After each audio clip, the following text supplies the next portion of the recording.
Compensation and salary is the first big thing to think about. The second big thing to think about is term and termination. I'd love to say the first job you take will be your last, and 30 years from now they're going to hang your picture on the wall or give you a nice gold watch and say thank you for your wonderful service to our institution or to our practice.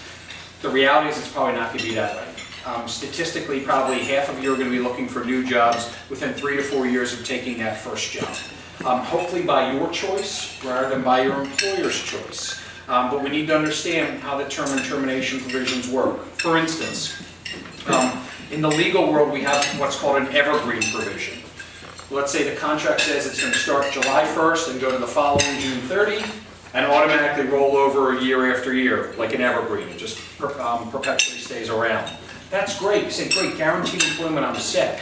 So the contract might say the contract goes from July 1 to the following June 30 and automatically rolls over year after year unless otherwise terminated by the employer. Think about the dating game. None of us want to get dumped, right? None of us certainly want to get dumped from a job. So if you see language like that in your proposed contract, hey, prospective employer, this is great, I'm really excited about this. If for some reason you decide as the employer, or I as the employee decide I don't want to stay, let's make sure we give each other 90 days notice, to ensure smooth transition, ensure a smooth transition of the on-call responsibilities, of patient coverage issues, making sure that things are staffed appropriately, and making sure, frankly, for you as a business person, when you're looking to go to that next job, you can get effectively all of your credentials in place at a new hospital with potentially new payers. If you're moving states, new state license, it's going to take you time to switch jobs as well. If the employer says, great idea, Bruce, I'll consider it. Think about the dating game.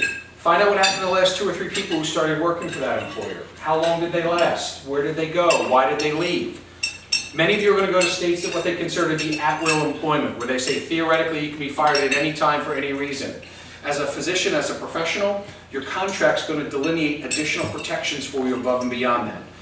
None of you want to walk in on a Tuesday morning and say, hey Bruce, thanks for everything, it's great, we're firing you effective immediately. Under an at-will arrangement, an employer could theoretically or could practically do that to you. So in addition to understanding how sort of the renewal terms work, understand the grounds on which the agreement can be terminated. 2 main buckets to think about, and I think all this is in the packet as well. One is the for-cause reasons. The employer has decided you're no longer a good fit for cause.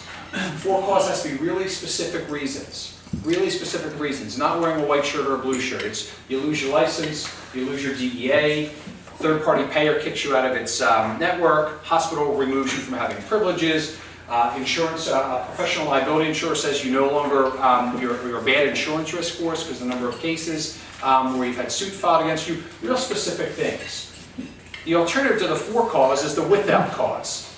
The marriage isn't working out, we want to end the relationship. Understand the timelines if somebody wants to end the relationship. If I would say to you, if one of you would ever leave me, I'd be devastated. How I could possibly find somebody quite as special as you who does all the things you need to do, you need to give me 180 days notice if you're going to leave. So think about you're considering leaving that first job, and you go interview with Jay or Sean and say, hey, I'd love to come work with you. And they're going to say, how soon can you start? You say, I can start April 15th. Like April 15th, you have to give 6 months notice to my current employer. And somebody else says they can start January 15th, they have to give 60 days notice. Or somebody else says they can start February 15th, they have to give 90 days notice. All our things being equal, who is the Jay or Sean likely going to hire? Likely to hire the person who can start sooner for them. Even in the academic environment, if we had done a talk like this 10 or 12 years ago, people said academic jobs, people only switch July 1st, they start at the beginning of the fiscal year for the hospital. That world's gone. People come and go all the time from different places.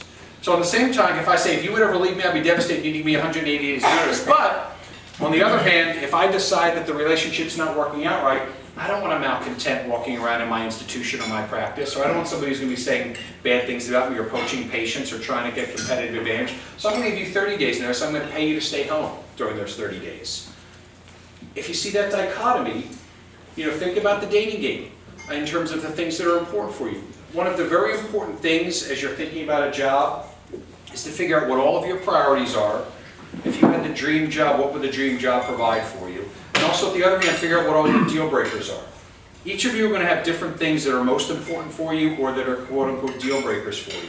use that as you're going through the interview process in terms of thinking about, hey, employer, this is really important to me. I need to make sure I have protection about it. And some of the articles talk about some of that stuff. You can certainly shoot me an email just because of the size of the group if you have questions about how best to navigate through that. So the first thing I talked about